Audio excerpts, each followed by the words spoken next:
Over the span of at least 3 years, one woman impersonated multiple people, leaving at least 11 victims on the other end of a catfishing scheme. This catfishing ploy spanned over 2 countries, involving celebrities, approximately 42 police officers, and the execution of 39 search warrants. And you've probably never heard of it. This is the story of the Ghost of Easterville. Detective Unit, friends and associates, you know what time it is. It's 18:01 on the dot, to be precise. Probably not when you are watching this, but maybe you are, and then the worlds have collided, the universes have collided. Yeah, can you tell? I have done the whole day shift yet again, and this is my favorite freaking time of day. Every week I sit my fat ass down and I tell you the true crime story. If you usually skip this part to the next timestamp and you haven't already, well, hey, welcome, you must be new here.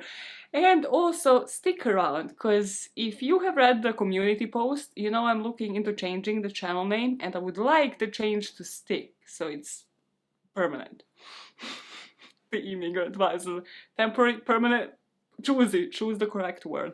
So let me know in the comments if you have skipped that community post and this is the first time that you're hearing of this random girl wanting to change her name to find it more SEO friendly, to make it rather more SEO friendly, for you to find it more Googleable online, and for me to reach out to more people. If there are any experts in the comments, let me know what that channel name should be like. Should it revolve around my love for deep dives and going into rabbit holes, or should it just be like my name, the first name? I don't know. That's why I need your help. The second thing I asked you not to skip this timestamp for is a research topic.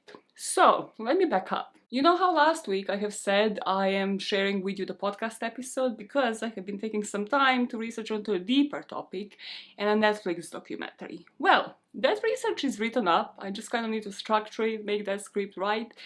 But now the dilemma that I have is whether I should do it, whether I should actually sit down and talk about this individual. So I'm gonna share the topic with you, which is one of the very few times I have done this, and then again, you decide, should you wish to hear the story of a Tinder swindler. If you haven't watched the documentary, I would suggest you do. It is really well done. That's not why.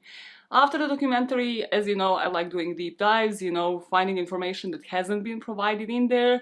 So that's why I have been waiting for the third part of a podcast episode. So now, having everything, having done the what Netflix didn't tell you technically as my research, I have also been following, you know, where the case is now, what Simon Levi has been up to since then.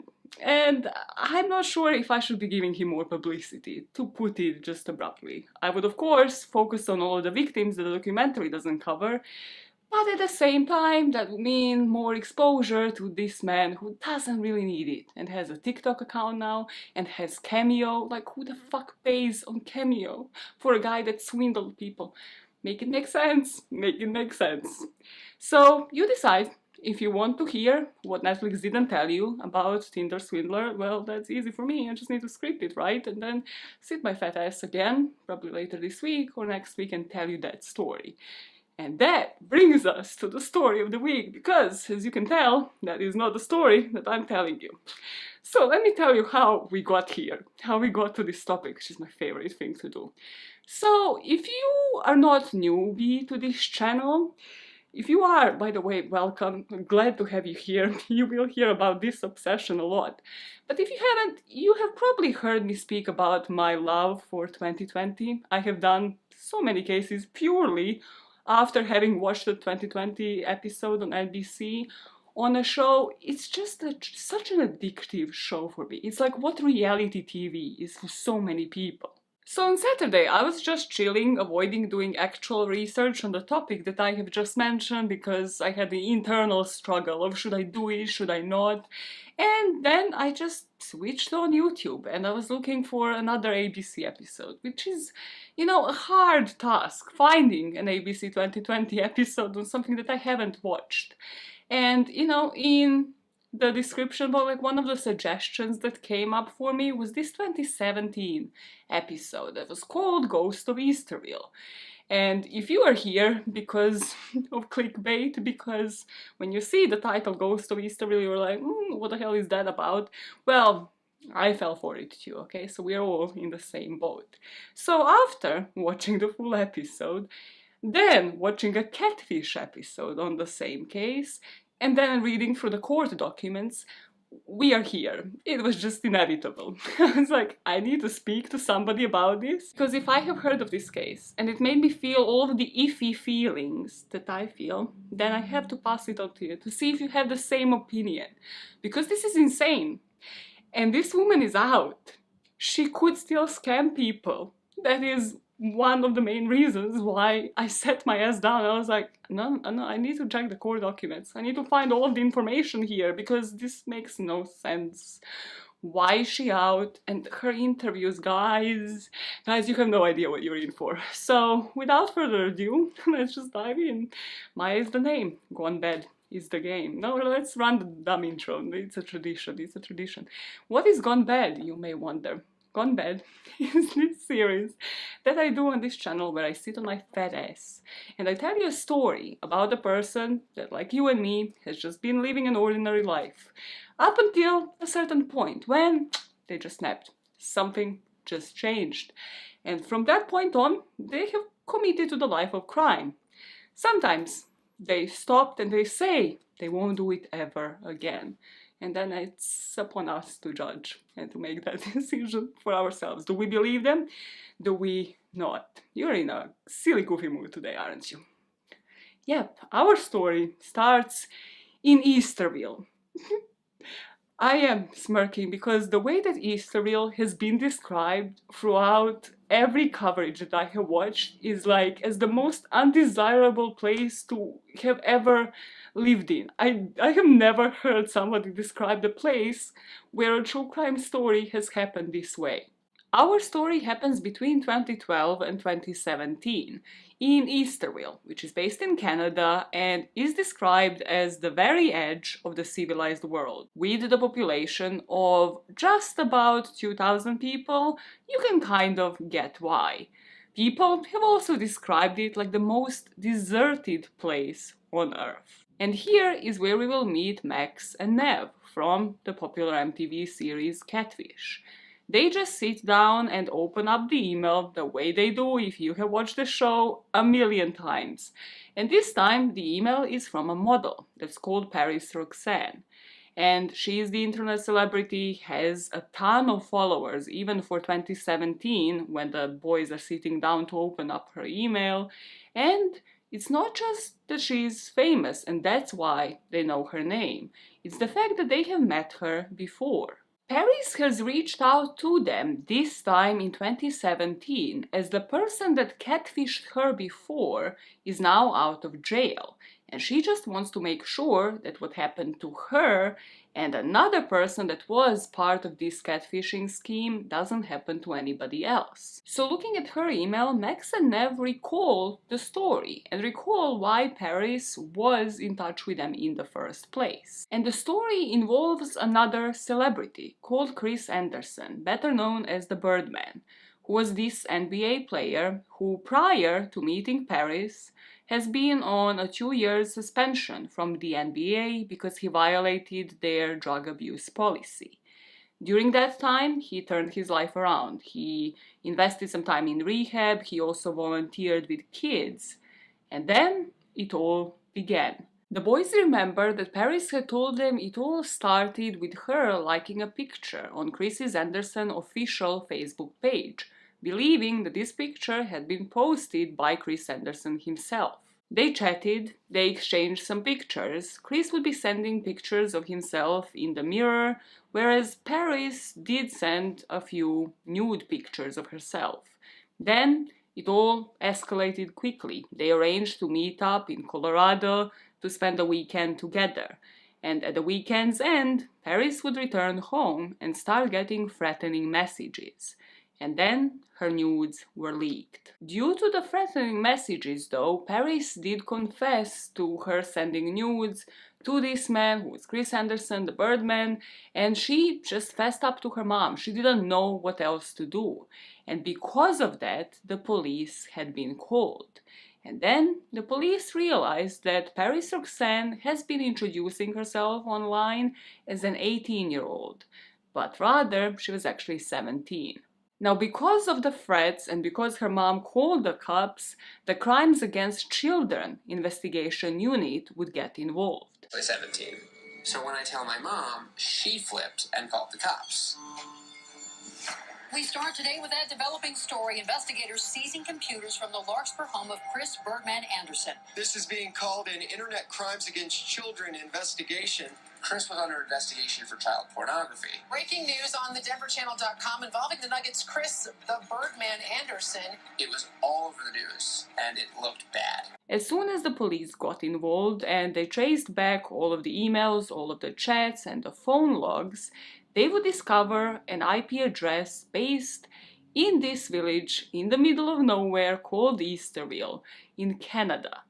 And before they knock on the door of the catfish and we learn who this person is, let us backtrack and talk about this ploy in as much detail as I could find online because of the court documents available. Because this truly is one of the most mind-blowing catfish stories that I have ever heard. So let me bring you back to the fall of 2011. This is where we meet Paris Dunn, rather Paris Roxanne as her stage name. Even at that point, in 2011, she had about 25,000 Twitter followers, 87,000 on Facebook, and then she had the biggest following on Instagram, almost 400,000.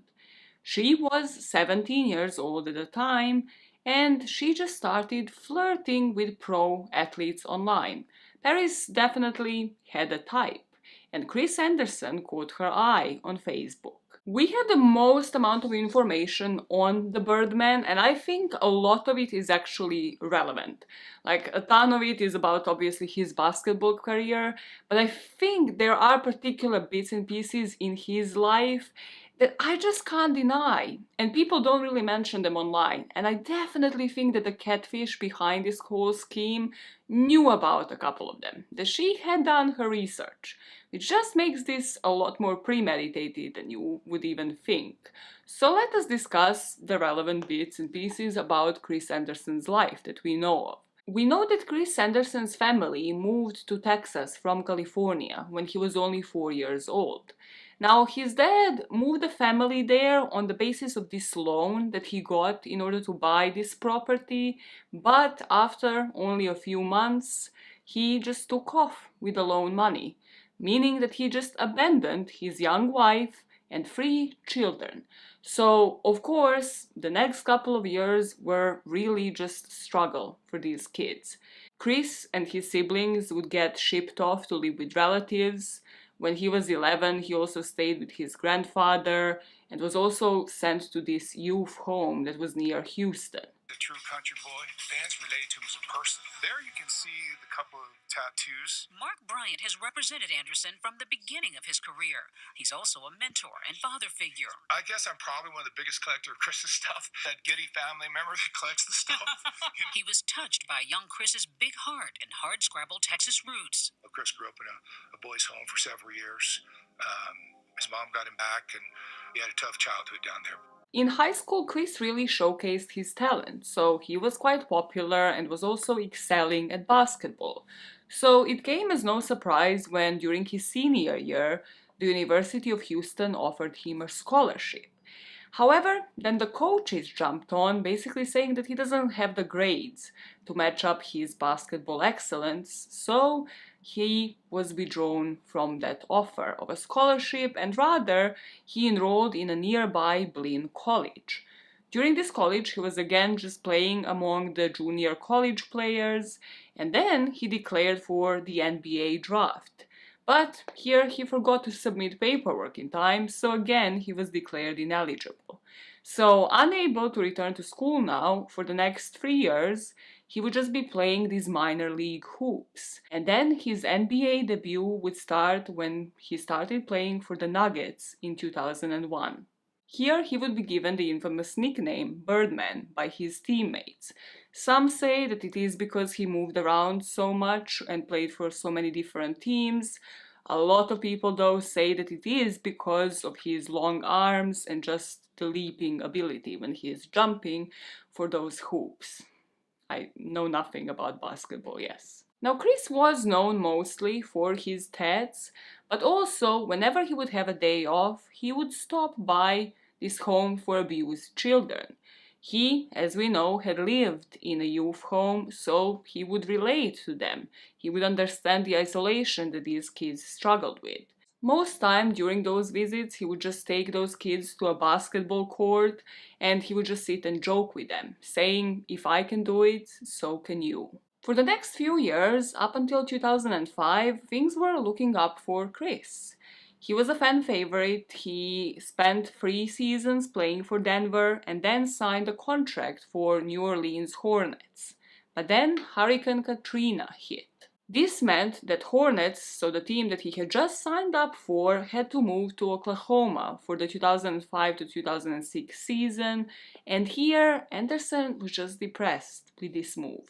He suddenly turned his life around in a negative way. He was overweight, he was sort of on the bench, not really playing much, and he would start going out regularly, just drinking and partying. So in 2006, when screened for drugs, the test came out as positive and he was suspended for the next 2 years. During that time, he decided to turn his life around. He decided, like, this is what it is, like, I have committed my life to basketball. If I want to be taken seriously again, I have to turn it around. He would go to rehab, he would hit the gym for a few hours at a time, and then he headed to the tattoo parlor. This is when the tattoos came into play even more than they did before. So 2008, up until the point where we are getting back to our story in 2011, he is sober, he is in best shape of his life, and he is back playing for the Nuggets. In his free time, he would help out kids and was just beloved by the community. So you can see how when these news hit, it came as a surprise, and also people started immediately turning to the perverse thoughts. Was anything that Chris Anderson did innocent, or was everything really just a cover? But now let me clue you into Catfish's point of view. So she had just created a Facebook profile for Chris Anderson. At the time, from everything I read, it was much easier to get your profile verified, to have it with a blue tick. So this wasn't like a fan account. Again, from everything I read, correct me if I'm wrong, this was actual profile, as if, an actual page by the celebrity. So this catfish, for whatever reason, starts creating profiles for different celebrities. From what I read, I know that definitely she has done it for Eminem and for like other celebrities as well, and then she created one for the Birdman, for Chris Anderson. Now, this profile somehow got verified and she would even post like different statuses from it. On one such status, Paris Roxanne responds with a comment. And the comment from, again, what I've seen just said, "call me," and then it actually left her number. And Paris would say she thought nothing of it. She went back to sleep and was like, yeah, this is sort of like what I do on like other, player websites or Facebook profiles, like nothing is gonna come of it. But then, the next day, she took the bait because the catfish responded. So, I was on my Facebook account and I seen Chris, a basketball player, he said they had a win. That his team had a win? Yeah, on his status. And on the comments, it showed Paris. She said, "Hey, text me, whatever." And she wrote her number there. And he wasn't paying attention to her. According to the catfish, Chris wasn't responding. He wasn't paying attention to Paris, so she did. And she responds as Chris. She makes this really convoluted from this interview.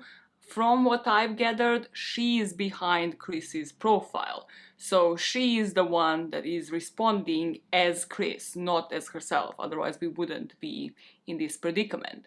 So she goes to sleep not expecting anything out of that. And then the next day, Paris actually responds back to who she thought was Chris. And this is how the conversation starts. And from this point, it escalates quite quickly. I ended up receiving a direct message from him on Facebook. Do you remember what it said? I think it said like, hey, I see you're a fan. And what did you think? A little skeptical that he would just write, but being 17, I was an excited girl. So excited she can hardly believe it's him. And maybe she shouldn't. Their conversations quickly jumped from Facebook to email, texting, and most convincingly, selfies. And then that's the first one I ever got. Beginning with this photo snapped in a mirror. Unmistakably Chris Anderson. I was like, oh, it's real then, you know? I mean, he would send selfies all the time like this. But was there a caption? I mean, did he say anything? It was just, hello? here's a pic, send the selfie back, you know? Paris later sends this picture of herself wearing Anderson's number 11. She texts, you like it? And here's back, I love, you're beautiful. This is supposed to be Chris Anderson's Facebook page where he puts, my girl looks better in my jersey than I do. Because Responding to the picture I had of you sent in the a jersey. picture of me in this jersey. That was his wallpaper. They're now in a whirlwind online relationship, swapping more pictures. Becoming friends, you know, sending the selfies. He had a pit bull named Hannibal, and, you know, it was just a baby, so it was fun. Paris herself doesn't mention that she put her phone number on the status.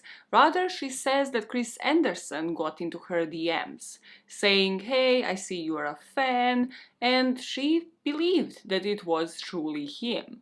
I mean, again, from what I gathered, like, if his profile was actually verified, wouldn't you? Like, wouldn't you believe? 17, you would believe, like, somebody might actually be after you, especially if you look like Paris, okay? If you are a model with this amount of following, why wouldn't you buy into that story? So she just wrote back saying, hey. And then he asked, what are you doing? And the conversation continued. They would end up exchanging pictures with one another. At first, it started off with selfies, then Chris would send just like random pictures of him and also like some shirtless pictures in the mirror, to which Paris followed by sending some provocative pictures of herself. Back to the catfish, this is when she said she started feeling uncomfortable after having received the nudes from Paris. And she was telling her friend how she wants to stop it all, like she was getting all of these pings, and at this point she was chatting with somebody else. But her friend told her, in order to get out of this uncomfortable situation, just hook the two of them up. Now, pin this friend in the back of your head, because we're gonna be speaking about this person that we know only by the initials from the court documents. Just pin them in the back of your head, and if I manage, I will play the catfish clip now, and you will understand a bit better as to why. Because this person might not be a friend at all. It might be yet another victim. So I texted Paris. I said, hey, it's Chris. And then I went to bed, I left it alone, and I woke up and she said, how was your day? And I said, it's okay, how are you? Like, it was like that. And then she started sending pictures, and it started to get uncomfortable. So I told my friend, I'm just gonna tell this girl, yeah, not really Chris. Wait a second. Who's The Texas woman. Back from the catfish to Paris, this is when she gets a message from somebody else. And this person's name is Tom Taylor, and he introduces himself to Paris as Chris's best friend. With that, like, I have heard so much about you, you know, you and Chris would be so great together. And at this point, Paris is a bit suspicious. But yet again, she Googles the person, and the person is right there. He is a professional gamer. And again, things don't really line up. For example, there is this red flag on the Facebook profile where both Chris's and Tom's profile have the phone number with this distinct area code, 204. She questions Tom about it and he just says, oh, you know, that's my Google number. And Paris says because she was 17, again, she believed it. So on the surface, everything is legit. Then, a guy calling himself Tom Taylor also connects with Paris online. Did you know who Tom Taylor Taylor was? was? No idea. He told me in the message he was best friends with Chris Anderson. If you Google Tom Taylor, he's right there, a professional video gamer. And that's who Paris thinks she's talking to. What did the message say? It was like, hey, I see you, started talking to Chris Anderson. I know you're a fan. One thing did puzzle Paris, though, and if she'd only paid more attention, because it would become deeply important later. The phone numbers she has for both Chris Anderson and Tom Taylor have an odd area code from outside the U.S. Tom has an explanation. He always does. He just said, oh, it's my Google number. It's all good. Me being 17 and dumb, I just believed it. The reason why this other person was introduced in this whole catfish ploy was to egg Paris on, to really make her believe in this story, to really make her believe that Chris Anderson exists, that he's really interested in meeting her. So this Tom Taylor guy starts basically chatting like, oh my god, the two of you should meet, when are you going to meet, when is the date going to fall? And under that pressure, this is when the nudes start being sent from Paris's side, and they finally do agree to meet up. Chris would end up buying a plane ticket for Paris, and she would go to spend the weekend with him. So she would fly from LA to Denver area. And during that weekend, Paris will say herself, she met Chris Anderson, and they had great time, it was fun. But then at a couple of moments again, she thought things weren't adding up, and she was completely ignoring them. Things that didn't add up, for example, there were some conversational points that kind of just got missed in translation. Chris, for example, mentioned, did Paris bring her Victoria's Secret stuff that she said in the messages that he will bring? And Paris kind of just looked at him skeptically like, what Victoria's Secret stuff? Then there was this trip to Africa that again, Paris was like, we have never spoken about it. But she's just shrugging this off. The biggest red flag in retrospect should have been when Chris Anderson had no idea who Tom Taylor, his supposed best friend, was. I said, well, Tom said, he's like, who's Tom? And I was like, your best friend. And he was like, I don't know a Tom. A bizarre disconnect.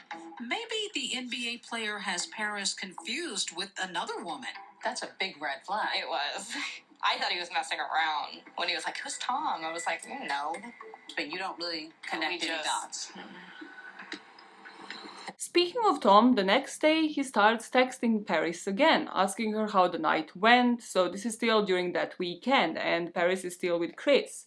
He's, asking her for all the details, like how did it go, just go into the room, like take pictures with his hat. And in hindsight, again, this is kind of a red flag, it is a bit weird, but when thinking about it then and there, if this is this man's best friend, he's just happy that his matchmaking had worked. But he was really sweet in the morning, and then he left to go to practice, and I stayed and I texted Tom the whole time, and he was like, how's it going? Oh, you should go look in his closet, take a picture with his hat on, and I was like, no, I wasn't gonna go looking through somebody's stuff. So weird. So after that, with Chris, it was like really good, You guys really liked each other. Yeah. And then drove me back to the airport. Was there talk about like, okay, well, yeah, there was like a next time, yeah. So it was all nice, ended nicely, and then I went home. The weekend as a whole was a success. Paris did most definitely meet Chris Anderson and spend the weekend with him, then he dropped her off to the airport, and she just goes on with her life. Like, I don't think she ever expected a relationship out of this. She just goes back home. And this is when things start to turn. This is when both Chris and his best friend Tom almost merge into a same person. They start spamming Paris with very similar messages. Both of them have apparently already mentioned they were into Call of Duty, and both of them suddenly had a beef with this one player, and they wanted Paris to go, I think it was Indiana, I'll play the interview if available, to go to steal this Call of Duty player's password, so their login details. I don't know, in order for them to log in and then F it all up, or for them to change the account details so that it reflects that it is Chris's or Tom's account.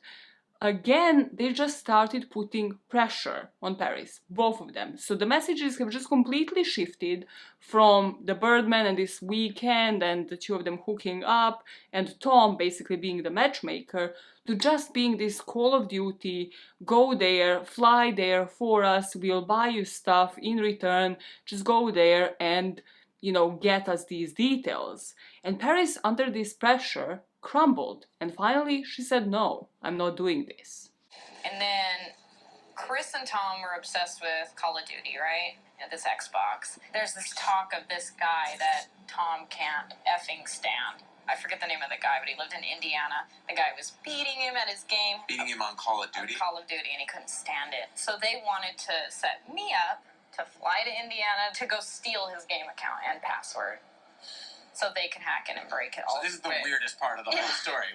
What? Okay, so Shelly, as Chris and Tom said to you, They were both going at me. I got pressure, and they were going crazier and crazier, and Chris was offering me purses. You know, I went back and forth on it because I was getting so pressured, I couldn't stand it. And then I said, you know what, I'm not doing it.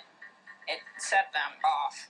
The Chris and the Tom were saying, I'm going to send somebody down there to rape you and kill you and throw you on the side of the street. And that's when I just turned off my phone like an hour later. When I turned that phone on, as Chris Anderson, she said, I'm going to post your nude pictures. That's when it got really heavy.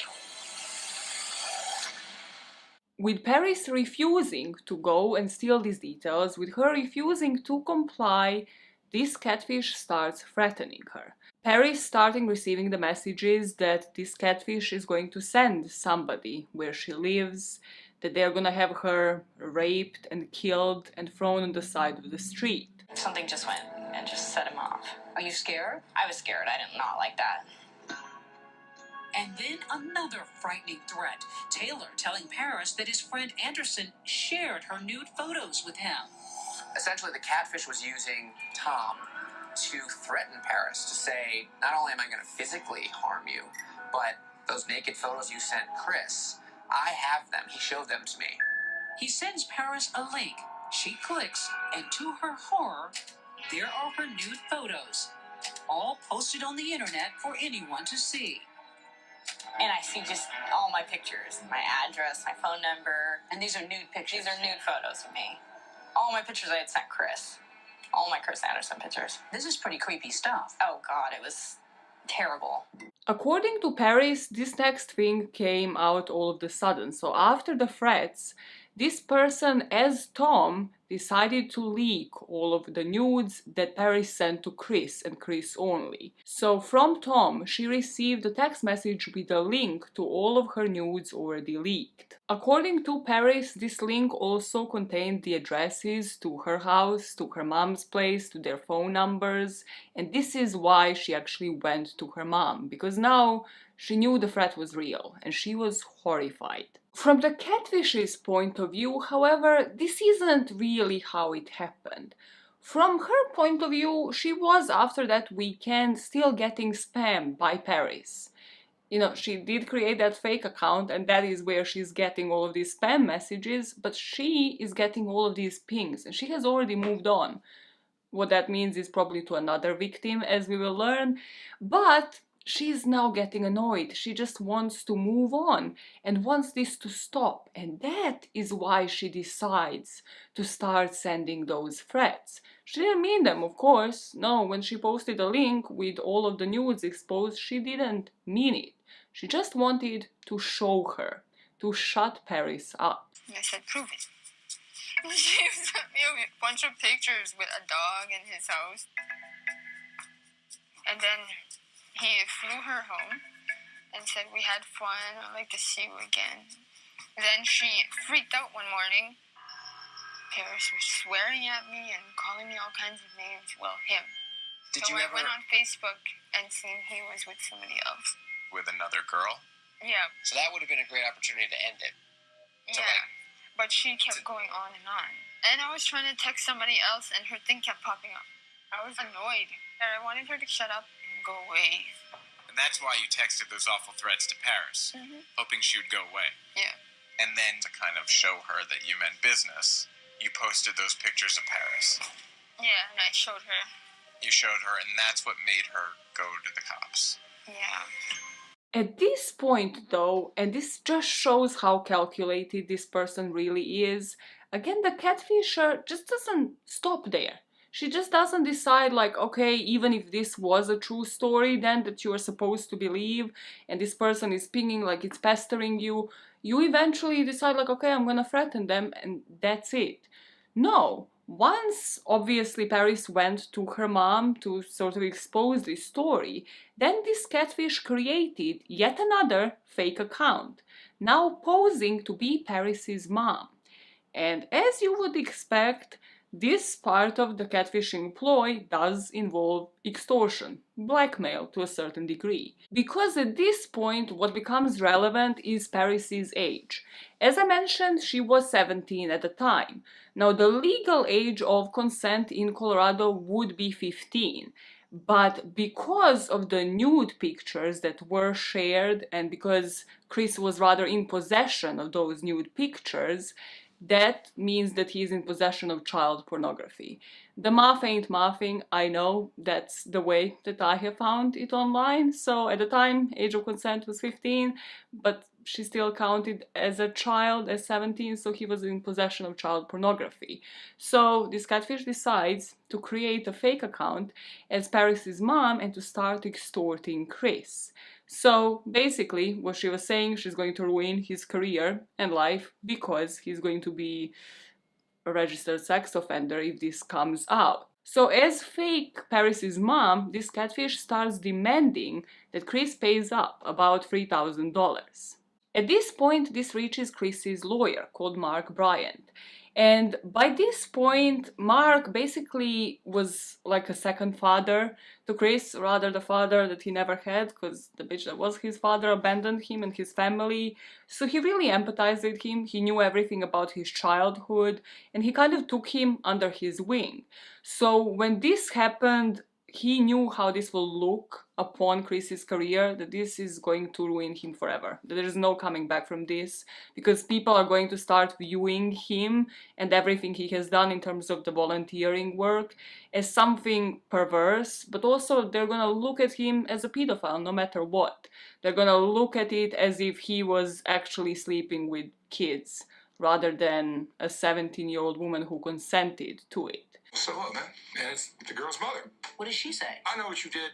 It's an email supposedly from Paris Dunn's mother, telling Anderson that spending the weekend with her daughter was a huge crime because Paris is underage, barely 17. That's news to Anderson. She booked through a travel agent of Chris's and gave a date of birth that matched 21. And how did she come through the airport and everything else with security with that date of birth? She's threatening to ruin Anderson's life and career unless he pays thousands of dollars. Full extortion. So she's threatening to ruin Chris's career. You're going to get sued and he's going to go to prison and, all these threats. People started putting labels on him, asking why is a pedophile allowed in the NBA, which led to him being let go of, and then, of course, him losing on all of the endorsements, all of the sponsorship.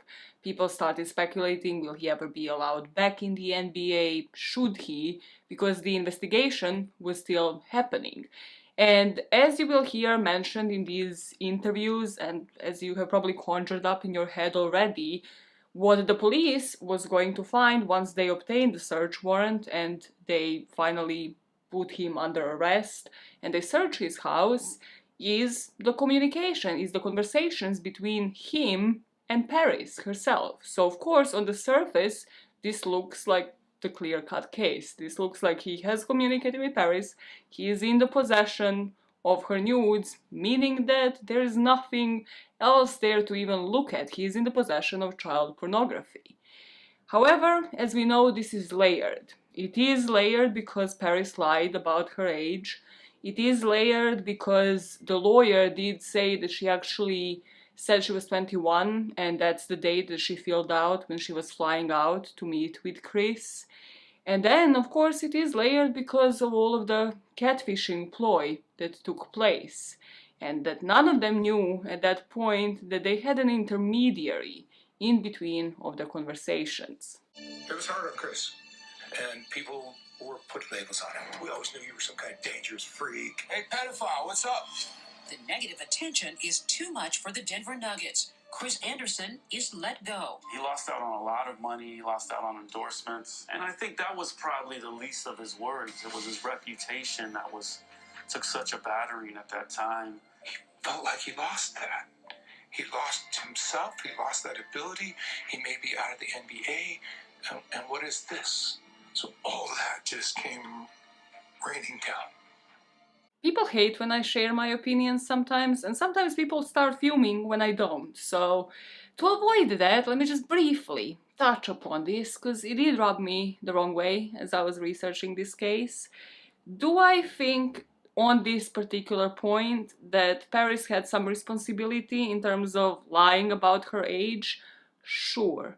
But then there was the age difference between Chris and Paris that is kind of alarming. Chris at this point was at least 32, 33 years old, and Paris, even if she lied about her age, said that she was 18. So even though I can empathize with, his father figure, with his lawyer, and state that, it isn't like he dated kids. Of course, he didn't have actual child pornography on his phone in his possession, and also it was all consensual, and legal age is 15 and above. It still did rub me the wrong way that, again, there is that huge age difference, that he just met up with this woman randomly, and even though she lied she was 18. Again, in those cases, if that is your type, there's nothing wrong with age difference, but possibly just confirm it. I would really say, just ask for the ID. I don't know how you subtly do that if your age difference makes you like people who are still teenagers, but just do it. Just for the sake of it. Especially if you're like a pro athlete or a celebrity. Literally just be like, can I just see your ID? I don't care. Like, hey, what does your passport picture look like? Do it subtly. Just don't get yourself in these situations where it's like, 18. Check it. When is your birthday? Just test them on their age like a bouncer at a nightclub. Because it just rubbed me the wrong way. Like, I understand he's not a pedophile, but again, there's something iffy about every single point of this case. Okay, rant over, moving on. This brings us to May of 2012, when the police in Colorado executed a search warrant at the house of Chris Anderson, Birdman. And as expected, on the surface, they would find all of the electronic records showing that Chris and Paris communicated one another. But when they looked at the IP addresses where those communications would come from, they discover the IP addresses and phone numbers originated in Canada. So they reach out to the Royal Canadian Mounted Police. And eventually, the IP addresses will be traced back to a woman that conned both of them. Here we come to the rundown moment of the actual con, because by now you probably figured that Paris did indeed meet the real Birdman, the real Chris Anderson. So how does this catfish operate? Sort of like an intermediary, a post office, the cyber post office of sorts, and this is where the crazy lies. Because unlike in regular catfish situations, I don't want to call them normal, this is a normal behavior any way you see it, here both Paris and Chris were catfished to each other. So this person was like a bond in between, so Paris would be sending all of those pictures.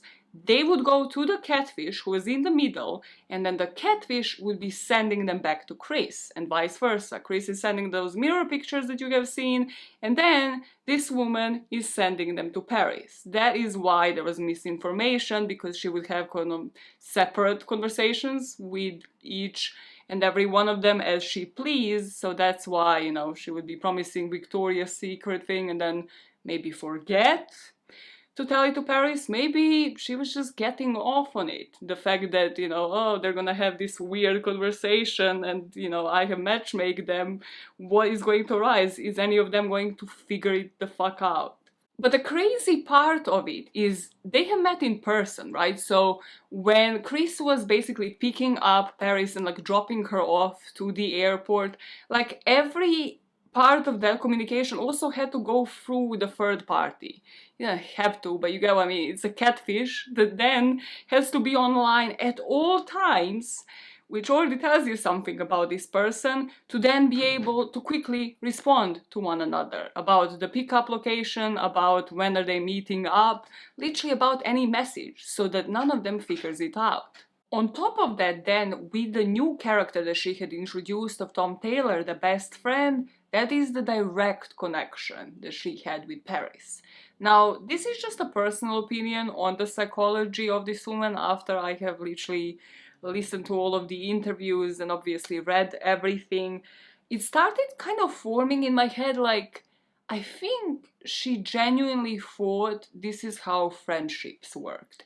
Let me know if you disagree by the end of this, but with her messages between Paris and Chris, it might have actually been a relationship, as if this is how she thought relationships worked. It will all make sense once you learn a bit more about the catfish. But then with Tom, it was genuinely for her to feel like, okay, cool, yeah, this is the catfishing situation. Like, you know, if it works out, what is my luck, really? Because technically I'm the person that everything depends on, that this whole meetup depends on, because if I miss out on the message, the two of them don't meet up. And then with Tom Taylor and his introduction, she's actually acting as a friend, or whatever she has conjured up in her mind to be a friendship, or how a friendship should look like. And then once she can't use them anymore, or rather once she can't figure out how to extort these people, then she just doesn't care, because that's when she merged basically both of those people to, you know, put pressure on Paris in order to extort her. I don't know, let me know how you see it, because I just find this to have so many levels that are so messed up, and just her personality traits are kind of like all over the place. But I genuinely thought, just when thinking about this moment before even looking into her history, that this is how she sees friendships and relationships working out, and that this is to a certain degree, up until a certain point, actually normal to her. And then it starts becoming a ploy, and then you start seeing the true colors and why she's actually doing it. Back to where we left it off with the IP addresses. In order for the police to actually locate this catfish, we have to introduce two of the best named characters I have spoken about on this channel. One is the Penelope Garcia of this case, Sean Kronz, who was the person basically looking into the IP addresses. Like, from what I gathered, she is the cyber person in this case. And then the other person is an actual detective, a police officer called Gord Olson. The investigation would follow Birdman, and as we know, he would travel often, so usually his messages would be all over the place. And yet again, you kind of have to think about this from the perspective of the catfish. Did she know this? Was this something that she has researched and thought would go into her favor? So sometimes he might send a message from one place, sometimes from another. However, then they spotted a pattern. Over and over again, the messages would be traced to an unknown IP address that was located just north of the border. And this would be outside of the jurisdiction, and also, if you think about Easterville, it's not really a place where a pro athlete would go to visit for any reason, especially not to play basketball. Then, as if going back in time, they would figure out how. What was the actual sequence of this ploy. So they would figure out that this person was acting as a filter, basically filtering through their messages, deciding what she wants to send to one another in order to adjust the situation and manipulate it the way that she saw fit. And in terms of how, as we mentioned, it was a lot easier to get that blue tick, the verified profile on Facebook at the time. And with that discovery, they would discover that Chris and Paris weren't this woman's only victims. As they were now tracing the IP addresses to all of the fake accounts and all of the messages coming from those IP addresses, the police would determine that at least there were 11 victims that this catfish had claimed. According to some sources, some of them were actual celebrities. This isn't confirmed in the court documents, BTW, so just take it with a grain of salt.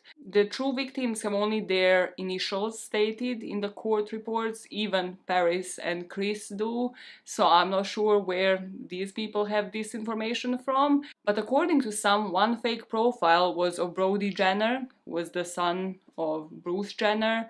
Then there was the Playboy playmate called Jocelyn Swedberg. There was Natalie Sky, who was an actress on a TV show Sons of Anarchy. And there was also a comedian called Joy Santagato. Again, take it with a grain of salt. Those are just the names I found in different articles, but again, not really confirmed by the court documents. Once they confirmed the victims, they also realized that this MO, this modus operandi, required no hacking.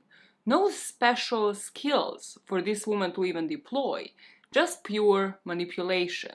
And when I say manipulation, I will just briefly outline her communication with some of the other victims here, and then we'll talk about it in depth later, because I truly believe that she did research at least into Chris Anderson, because he was a public figure, so this kind of information would have already been available to her online. Why do I say that? Because during the course of the investigation, the police would uncover two additional victims, known in court documents as NP and JH. And the catfish, as fake Chris Anderson under the fake profile, would contact NP with a story about a young woman in northern Manitoba who lost everything in a fire.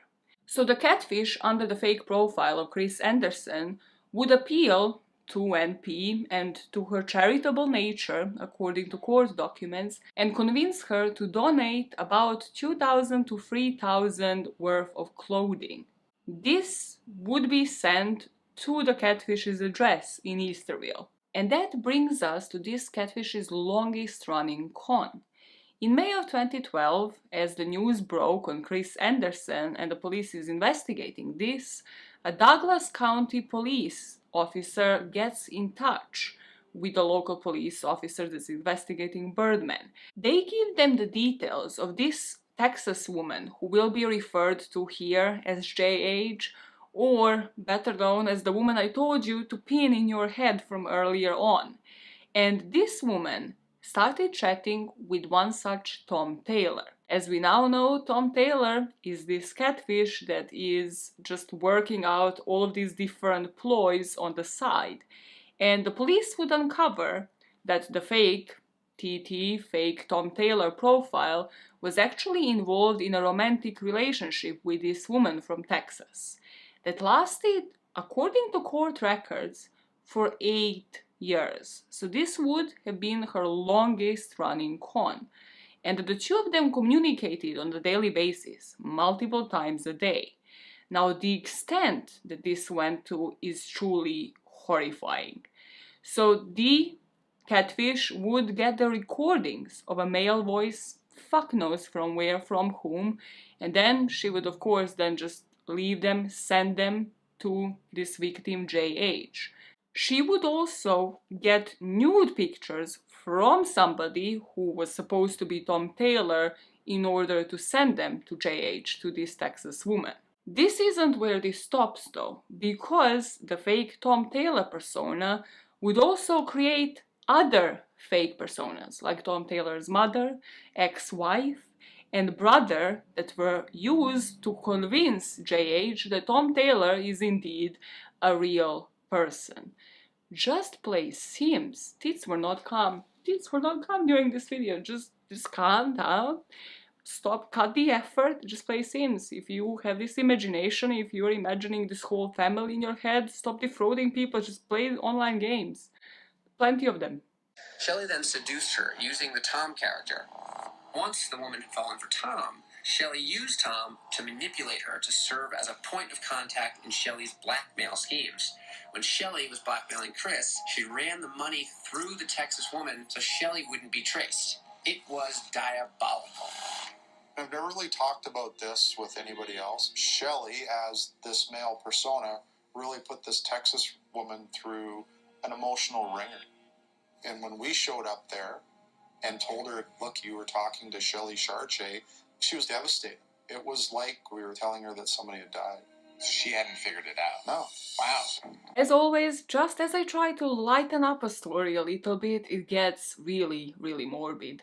So here, as we know from everything, is when the extortion kicks in, because this catfish has gotten everything and anything that she wanted out of this. It's not friendly anymore, it doesn't serve the purpose for her, because she's running different ploys on the side, as you know by now. So this is when she starts asking for money. And of course, she doesn't do it in any normal way yet again, even though if this is a relationship, why wouldn't this person then believe that she, as Tom Taylor, needs that money?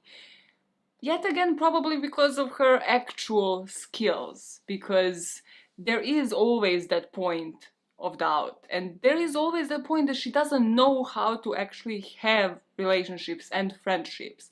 So she doesn't know what is normal and what isn't. So in the case of JH, the fake Tom Taylor started to manipulate JH in order to have her send him the money. So at first it was iTunes cards, it was Xbox credits and books. And then the Tom Taylor persona became abusive and controlling.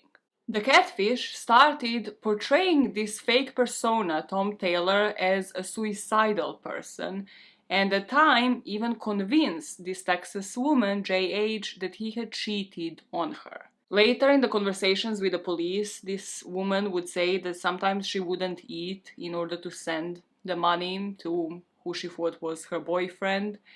And also, the catfish used JH to accept the extorted money from Chris Anderson, that $3,000, so it's not connected to her.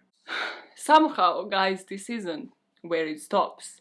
Because once they knock on the door of that catfish, once they connect all of the IP addresses, and once they actually arrest this person, she will still find a way to get this longest running con, to get this victim, JH, to try to partially take responsibility. When she gets arrested, which will be in January of 2013, they will take her access to the internet, because it's her weapon of choice, it's how she committed these cons. And even then, this catfish would get a cell phone with the assistance of a family member. And during that time, she had fake persona of Tom Taylor still communicate with this long-term girlfriend now, JH, to attempt to have JH take the rap for herself. The emotional blackmail there was that by this point, this Tom Taylor persona already introduced all of these other fake personas, including his own daughter. So again, in this sort of messed up emotional blackmail, this catfish would try to convince this Texas woman to basically take the rap, to take some part of the blame in order for Tom Taylor's daughter not to be left alone, because then her father will be in jail if he is actually accused of this.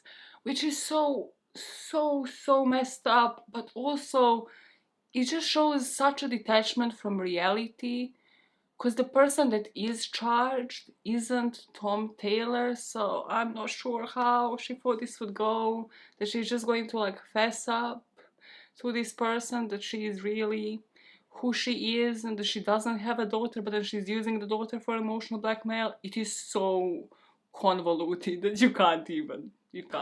Even with all of the emotional abuse that this catfish would put this victim through, once she was finally arrested and exposed, JH was still devastated by this, because she has spent 8 years of her life believing that this was a real relationship, and it just ended up being a sham. Now that you have the overview of the scope of damage this woman was involved in and actually manipulated, conjured up herself, in real time, for about 5 months, Birdman is just staying low.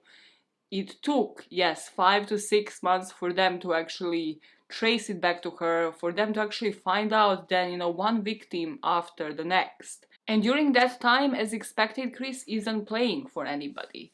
However, then the assistant general for Miami Heat gets in touch with Bryant. So she knew the lawyer and then she knew Chris, and she decided to sort of take a chance on him, which, considering the charges that he was supposedly to face, if this was just a clear-cut investigation, is kind of brave of her. So she just gave him like a short trial period to prove himself. And around the same time, the two coolest named people of this whole episode, Olsen and Kronz, had a breakthrough. They finally pinpointed this small house in central Manitoba in Easterville, and they knocked on the door of a woman called Shelley Chartier. So let's speak about Shelley, and if this isn't your first true crime video, a few things will most definitely stand out. If thinking about a profile of somebody who would commit something like this, Shelley would fit it to a T.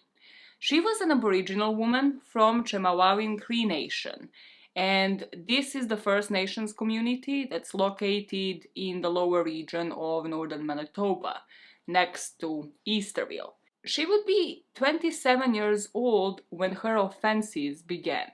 So by the point that she would have served the sentence, and in most of the interviews that you are viewing where the catfish guys are actually interviewing her, she would be 32 or 33 years old. Just wanted to point that out, put an emphasis on that. This isn't like a teenager, somebody just doing it for fun. This is a full-time job for this woman. Shelley never met her father, and her mom, Delia, was actually bedridden with rheumatoid arthritis for most of her life. In this interview, the boys speak with the mom, and she actually says the last time that she walked was when she carried Shelley from the hospital to the house. And from that point on, she would actually be raised by her aunt, called Kathy George, and the aunt would be the primary caregiver to her mom as well. But then, one morning in 2012, Shelley would wake up to discover that her aunt died in her sleep, leaving her to care for her mom on her own. As you could imagine, this and a couple of other things that we're gonna speak about would leave Shelley a recluse of sorts. She wouldn't have any medical or forensic reports to her name, meaning that nobody had ever assessed her mental health.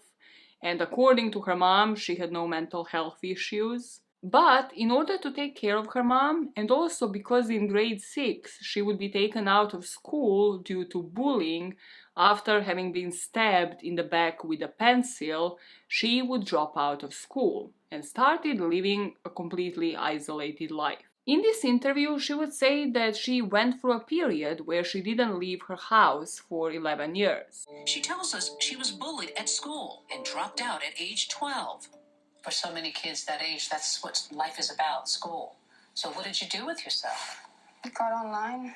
I went through a period where I didn't leave my house for 11 years. 11 years. Isolated with little contact with the outside world, Shelley's reality is a far cry from Paris Dunn's glittering California existence and the glam life of NBA star Chris Anderson. I'm really trying to feel some sympathy, but you haven't heard half of it yet, so when I listened to it first, I just thought, nobody kidnapped you, girl. I understand you're taking care of your bedridden mom, but just go get some fresh air. Go for a walk. Do your 10K steps. She doesn't. She, because of her isolation, because she was technically a recluse, she was never exposed to any of her cultural traditions. She chose to further isolate herself and just preferred to be around grown-ups, even in her early days, even when she dropped out of school. And it would be said that the only social event that she attended in her life would be her uncle's wedding when she was 8 years old. In this latest interview that she did, she said she didn't leave the house. She was a hermit for about 11 to 12 years because her house is where she felt safe and she had to take care of her mom. Why, you got big plans later? I'm going to the store. You didn't used to go out to the store ever, right? Never. Why do you think you didn't leave the house for so long? Because I'm safe inside. So I stayed in, taking care of my mom. Her only link to the outside world became her internet connection. And as we know, the internet came to Easterville then, so in early 2011 she started setting up these fake Facebook profiles for different celebrities. According to the court records, in 2003 Shelley was 18 years old. And this is when she would join the internet and sort of start, again, immediately from the get-go, creating these false personas. But it wouldn't be until 2011 that she would start extorting people. So in 2003, she got online and started impersonating Eminem. She got integrated into multiple chat rooms, and eventually this led to a lifestyle that is described as a fantasy-type experience, where the catfish, in this case Shelley, gets skilled at manipulating and deceiving others when they choose to spend their time online. So by 2011, her skills have been developed and she started exploiting the relationship that she has been building. And then, after creation of multiple false personas and profiles, in my head at least, she probably thought, okay, which ones are getting me the most traction? And then, that one day, Paris just appeared to comment on Chris's profile with her own phone number. And she thought, well, this is easy.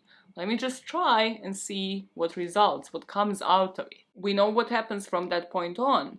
And then at some point she introduces Tom Taylor. She introduces the friend in this situation. Possibly because it is the only way she knows how friendships work.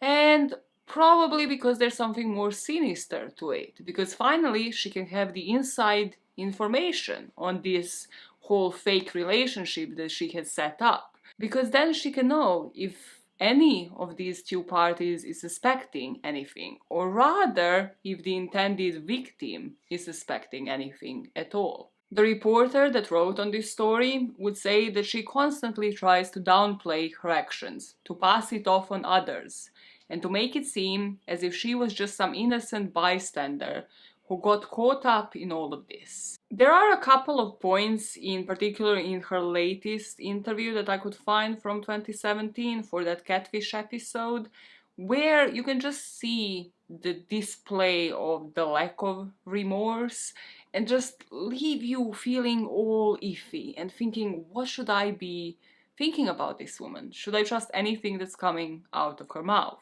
So let me point out a couple. There is a point in this interview when she blatantly blames Paris for it, saying that you just wouldn't fly somewhere to see the person that you have met online. Talk to the person they're going to see, too. On the phone. Yeah, or Skype them or something. You don't just fly somewhere and not know this person. So you're saying that's sort of on her, that she went to go see him without knowing who he was? Yeah, because I didn't tell her to fly down there. I just asked her if she would.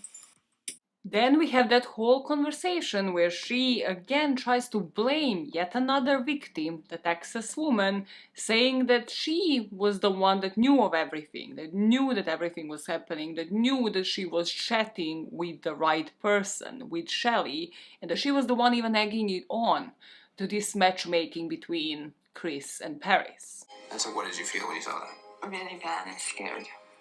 For him and for me. That's when I started freaking out and I said, what do I do? My friend, the Texas woman, said, delete the app and they can't trace you. But they dug deeper and found me. The most interesting thing for me to hear is the difference in your story about this woman in Texas versus the way the police describe her involvement. And here, during that conversation, she also, in speaking of Chris, says that she's scared for him, but for herself. And then you see that she's a bit more scared for herself because she continues to talk about, oh, I was thinking, what do I do now? What do I do? And then this friend of mine, this Texas woman, just appeared to be there and say, delete the app, which according to the police accounts, according to the court records, never happened the way that Shelley said it did. The woman from Texas, JH, was just another victim. Sounds like this woman in Texas is telling you what to do a lot. Yeah. And yet she seems to have been painted as this victim. I don't believe she was a victim. In fact, she was sort of an active participant. Yeah. She tried to get $10,000 from him, and she admitted that to the cops. So she said, I'll negotiate because he's worth millions. And one day she was in a meeting. She told me not to text her until 5. And I got an email. I think it was 2,000 or 3,000. Right. The last offer, take it or leave it. And I said, okay, because I'm usually the type to be like, okay, first thing. During this interview, she also goes on to invent this whole story where this woman from Texas and her actually split the money. How Tom Taylor did exist, she had nothing to do with that profile, of course, and this Tom Taylor made this Texas woman egg them all on to actually ask for more money, starting off with $10K from Chris Anderson. I'm not sure if you're following because I have zoned out so many times. To ask for $10K from Chris Anderson, but then, because she was at work and wasn't answering Shelley's calls, Shelley said, give me $3K. So she decided on that last offer, but it's all that woman's idea. And they split the money, they did split the money, so they split the $3K between them. Apparently there's an email, apparently, according to Shelley, all of these receipts that nobody really asked for in any of these freaking catfish documentary and any of these videos, nobody really asked for it, so yet again, it is just her word against the world. I think that the police here did their due diligence and that these documents do not exist, and it's just yet another display of Shelley portraying everybody else as a perpetrator and herself as a victim. He's like, okay, you give me a place to fax some papers and you sign them. And I thought, no, like that's too sketchy. And then I told, okay, it's gonna be 2,000 or 3,000. Then she got really mad. She's like, you're an idiot. You could have gotten more. Like, you're so stupid.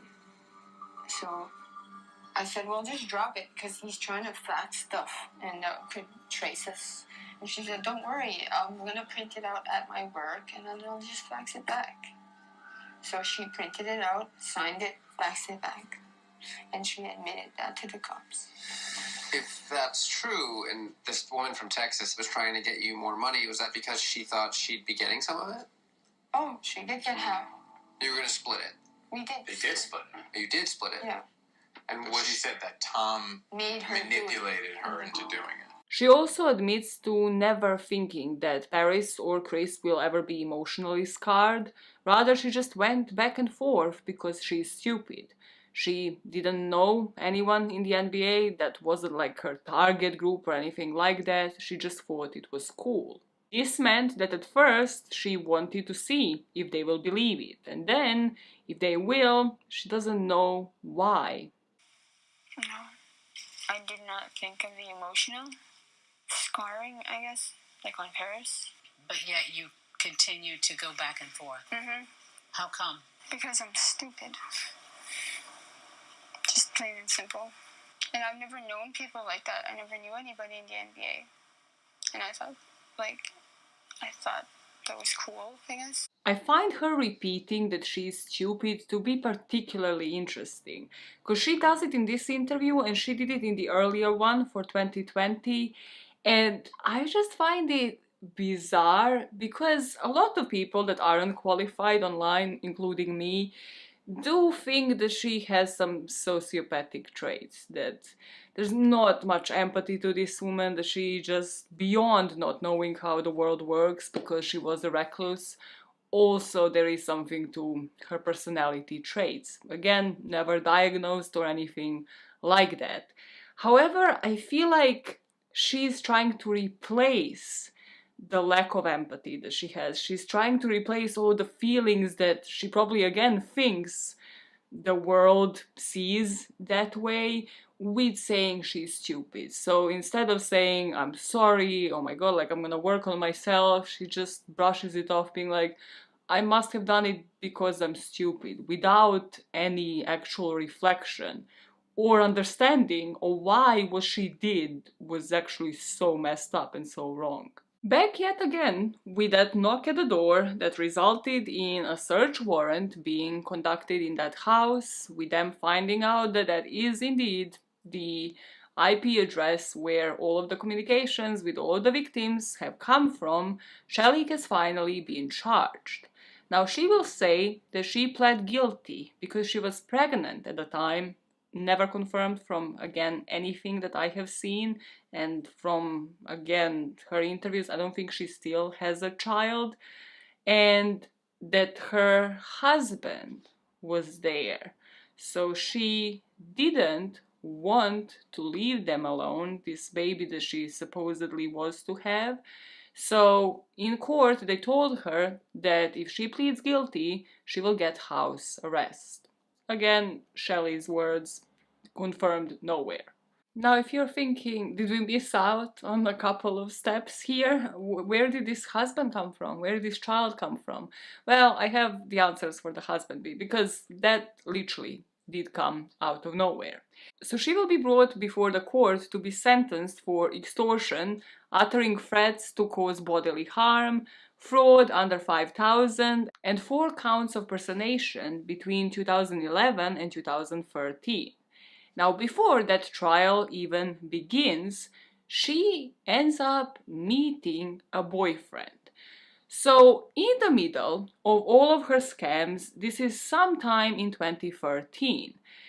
And this is so sinister if you have been following this story in detail. She is playing Call of Duty online. Yeah. It all comes to the Xbox that she extorted from the woman from Texas that she paid for, and then Call of Duty, which somehow connects everybody in this case. So Shelley's online playing Call of Duty while also chatting and conducting like, I don't know, 11 freaking scams on the side. And she online starts chatting with this guy called Rob Marco. So she would say, I heard him talking and I liked his voice because he has a deep voice. So I shanked him in a game because every time I do it, he would talk. And people say the romance is dead. On November the 22nd, 2014, they will finally meet face to face because Rob was to fly to Easterville from New York. Now, this then speeds up out of nowhere. It just freaking happens and they mention it during this video like it's nothing. This is why I love 2020. It's just the most ridiculous shit that you can ever hear online. He goes to Canada to meet her, and then, as if that wasn't a red flag, he just... What? Going to Canada is a red flag. Once he actually lands in Canada, he then needs to drive for 5 hours to freaking Easterville, middle of nowhere, to find this woman. Like, I would think I'm catfish, like, I don't care, like, I would think, like, this is the whole catfishing situation, but no, somehow here, she's the real person, and this is a real relationship. And then, so this is November 22nd, Christmas Day, they get married in Shelley's kitchen. In PJs, and she just says it like this is the proudest moment of her life. And this reporter that is there on this story is like, I mean, that's a good location. Like, is it? It's her kitchen though. It's like, what if this house gets demolished, if she finally moves the fuck out? It's like, okay, cool. Well, clearly everybody cared about that wedding, and that's that love story. According to her, she was pregnant then when she was to appear in a courtroom, and that's why she pled guilty, so that she's sent to house arrest, which is just such a bizarre thing that you want to be sent back to that same house over and over again.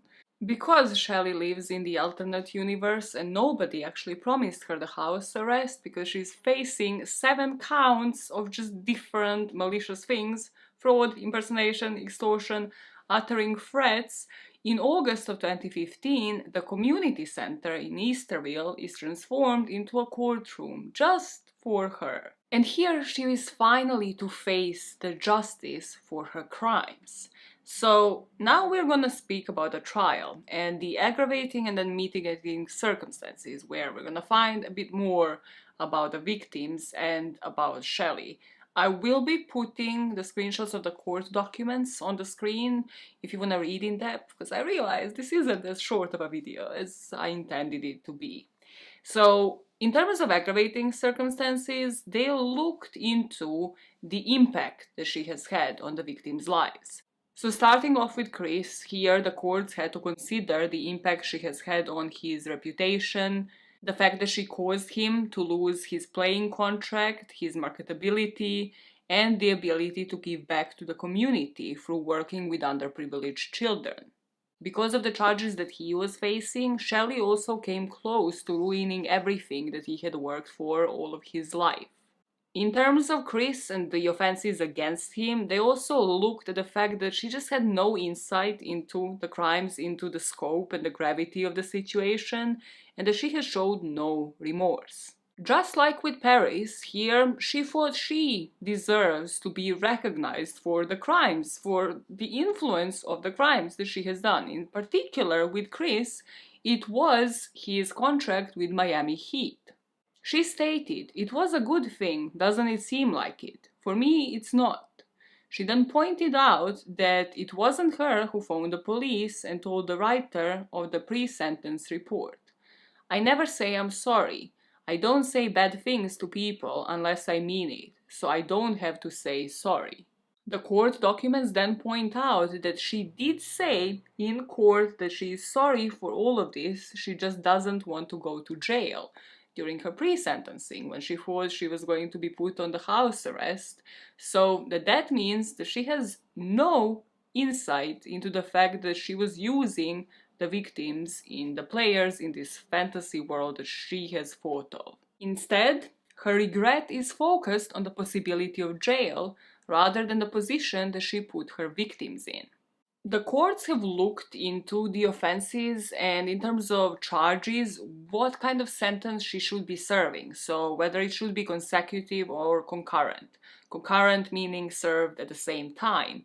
So what was decided in the end was that for Chris, Paris, and the victim just named NP in the court records, she was to serve them on a concurrent basis because she was basically catfishing them at the same time.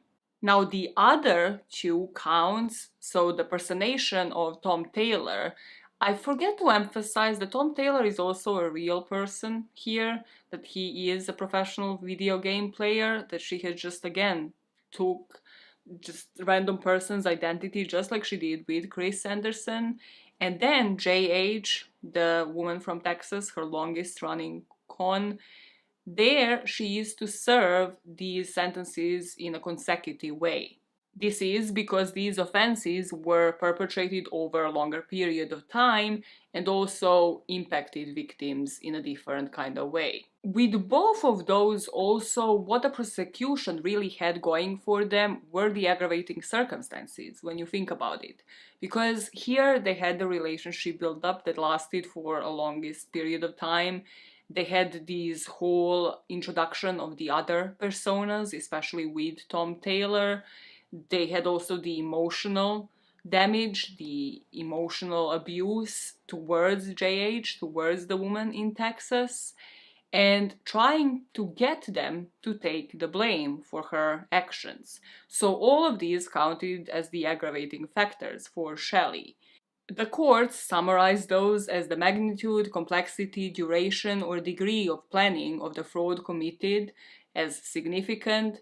Then the offense had a significant impact on the victims given their personal circumstances, including their age, health, and financial situation.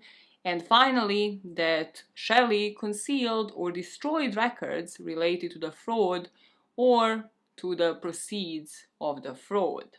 When it comes to her JH offenses, which is when you would at least expect she tried in the pre-sentencing report, at least just try to fake some empathy. I don't know, just say I'm sorry, it wouldn't kill you. Like, people would know it's fake, it wouldn't kill you. Instead, Shelley again said, I don't apologize for anything.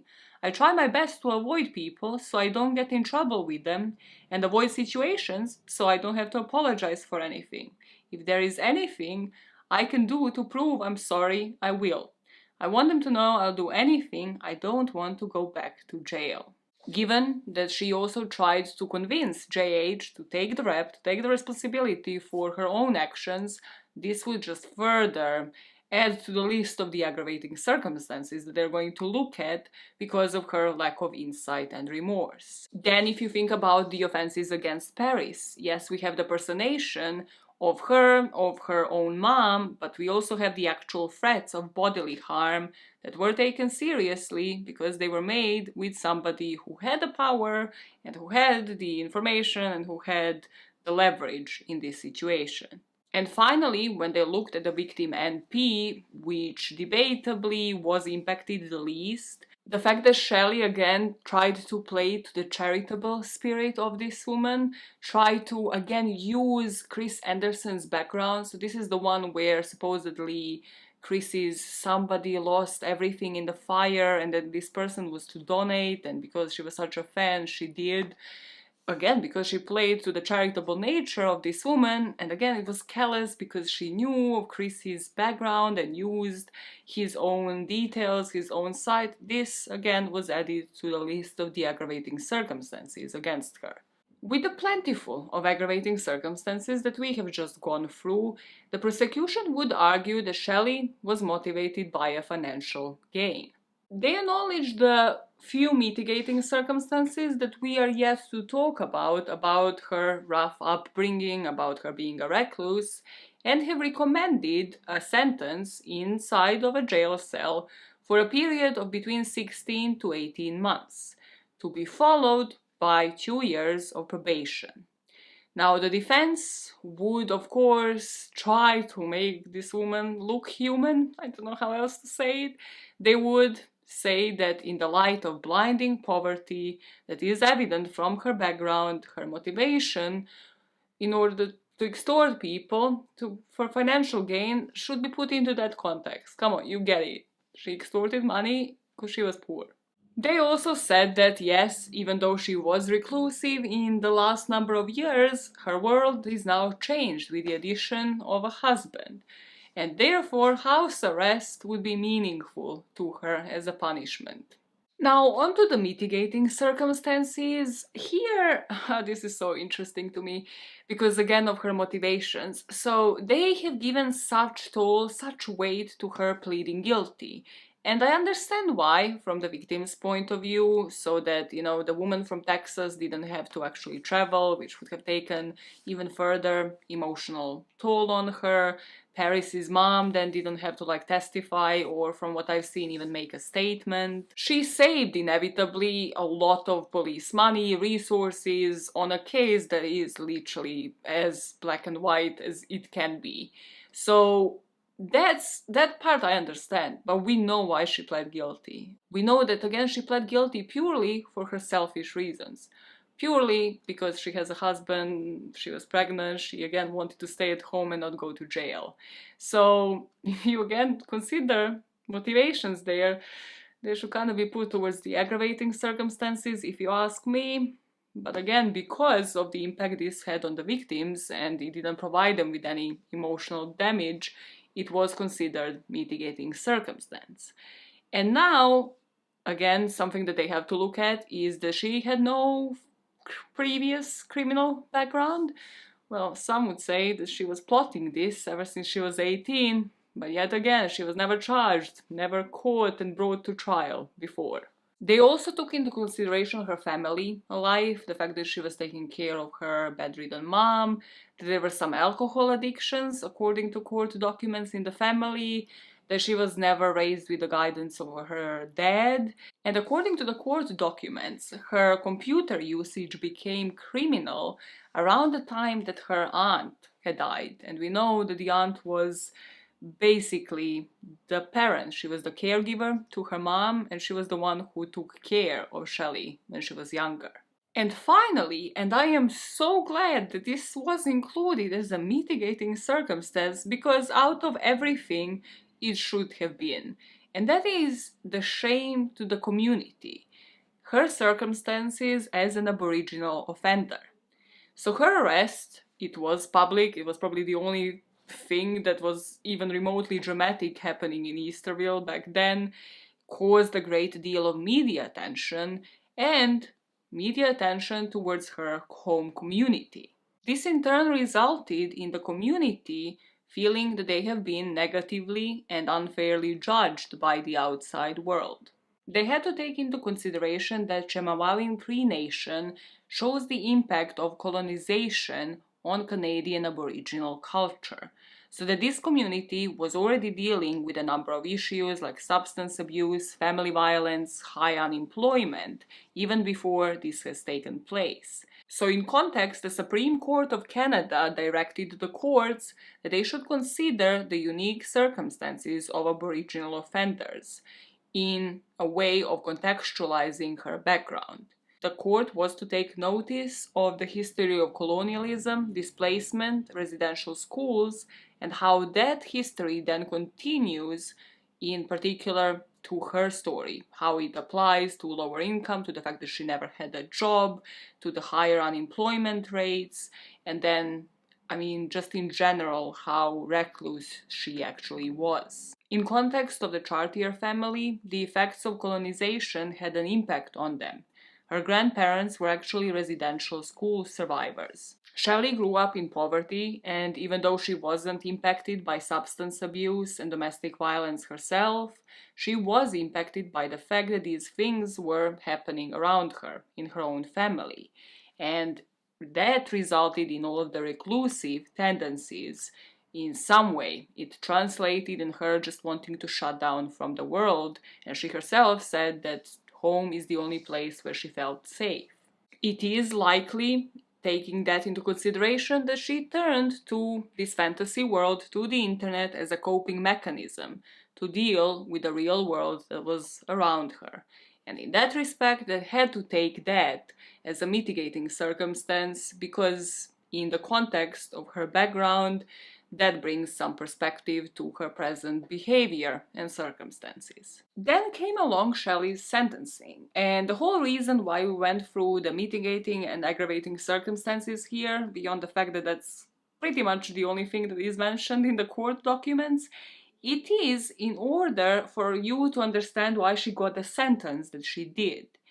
Because they really looked at Shelley and at all of these circumstances in order to see how best to make sure that she is to make reparations to her own community, and also how she is best to learn to become a contributing member of the society, and also, again, looking into how she can do it in her own community in Easterville. So they looked at each count, and as I mentioned, 3 were supposed to be served concurrently and 2 consecutively. And they looked at the high degree of the victim impact, the inability for her to make reparations to her victims, and also accounting for the mitigating background factors. So in the end, her sentence was supposed to be 23 months of what they called real jail. So I guess not community service. I don't know, is there a fake jail? However, that's when they had to consider the mitigating circumstances and take one last look to determine which sentence would be just and appropriate.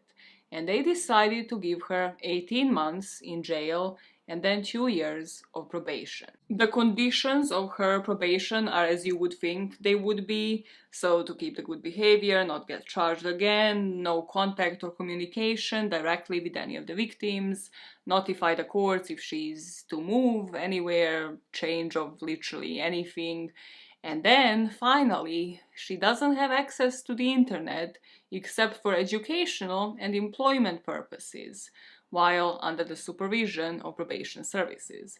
Well, rather, she didn't have, because she already served her time and she is out now. So the time that she has served in prison. Also, I don't know how that worked on house arrest, like what everybody else has the internet but her. Listen, it's like the lines are convoluted here. But in her interview with the Catfish boys, she says that in prison she learned how to talk to people. She said that when she got sentenced, she of course wasn't happy. She wanted the house arrest, but then once she did it, she was happy she got through it. In this interview, she speaks about prison, like how she was doing some DIY in there, what she made, and then how this girl tried to buy off the picture of her dog in there. And for the first time, you see something personal shine through Shelley. You see that she actually has like some real life stories. It's like it's real memories. And it's so sad and weird at the same time because you're like, how am I supposed to freaking feel? Like, you found the prison, the time in prison, to be the best time of your life. That is some universe that I just cannot comprehend. What else? Can you maybe show me a little more of the house? A little tour? Yeah. Here's the kitchen. We got married right here. Yeah, we did. This is where we got married. This was the spot? Yeah, she was like standing right here. Look that way.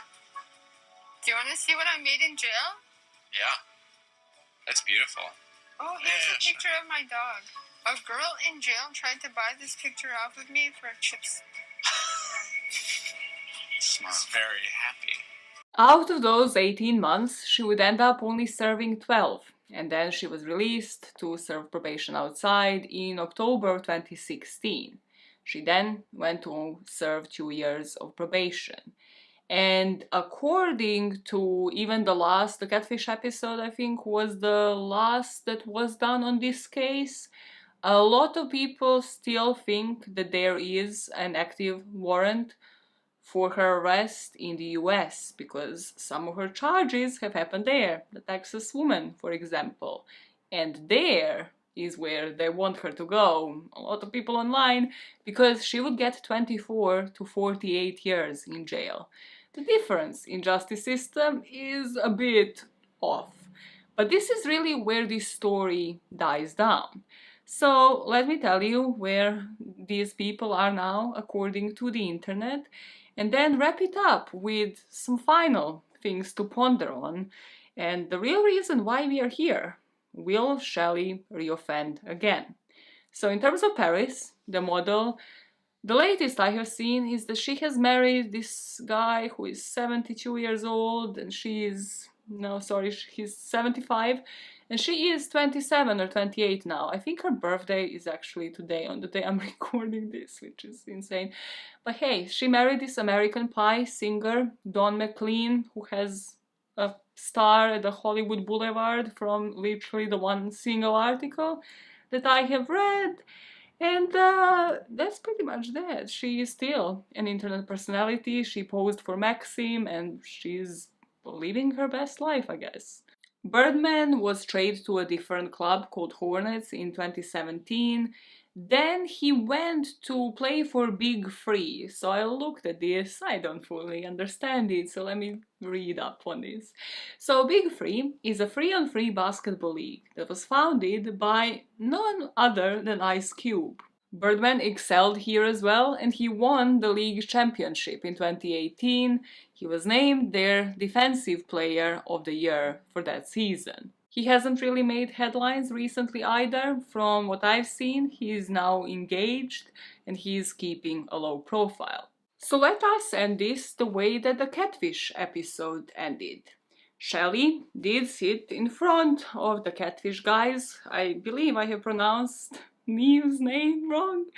Love it. Love being a fake fan. That's who I am internally. She says she did serve her time. I mean, 12 months, a year is a long time behind bars. A lot of people will disagree, as the boys have said to her face, but she believes it's a long time and she wants you, you, to ponder, looking back at your mistakes. Would you sit down and think like, oh my god, I wish I was punished more. I wish I have paid for this mistake for a longer period of time. And she believes you would come to a conclusion that you wouldn't want that. In that interview from 2017, she said she does want to have his kid. The husband was sitting next to her, and she will definitely not catfish again. So it's safe to say you're never going to catfish again? Definitely not. And that is the story of Shelley Chartier. Will she strike again? Or will she, for a change, now that she can go back online, use her skills towards something good?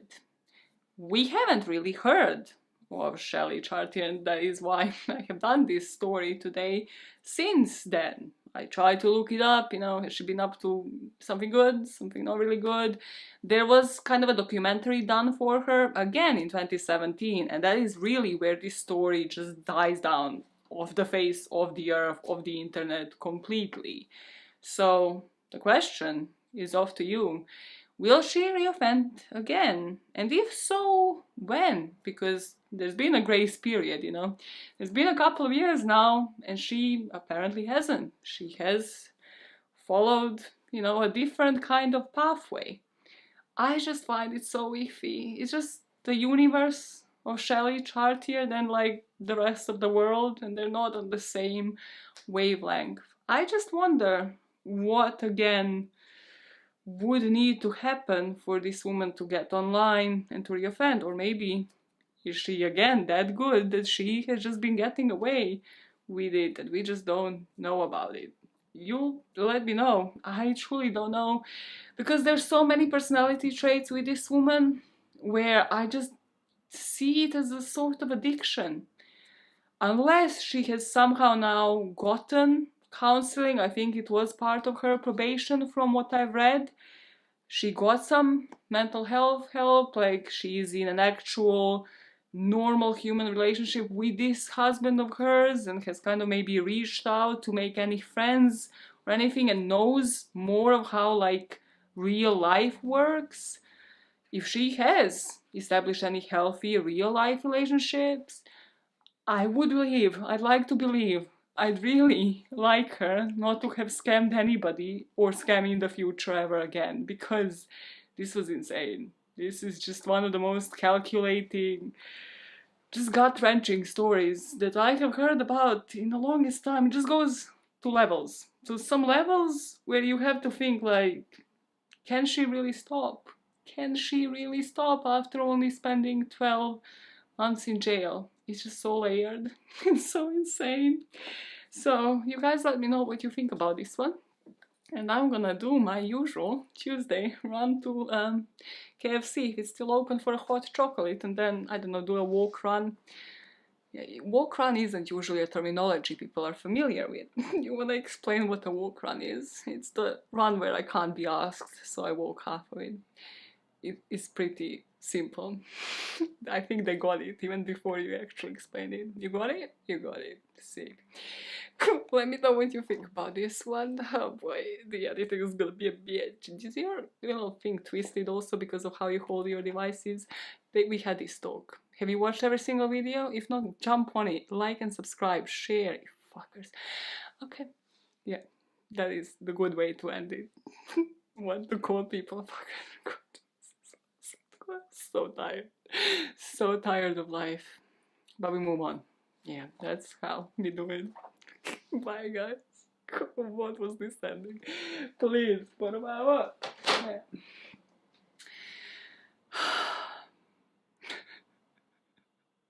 Wonders on her own existence. Bye. What do you have on the screen there? What do you have on the screen there? What do you have? It's just YouTube.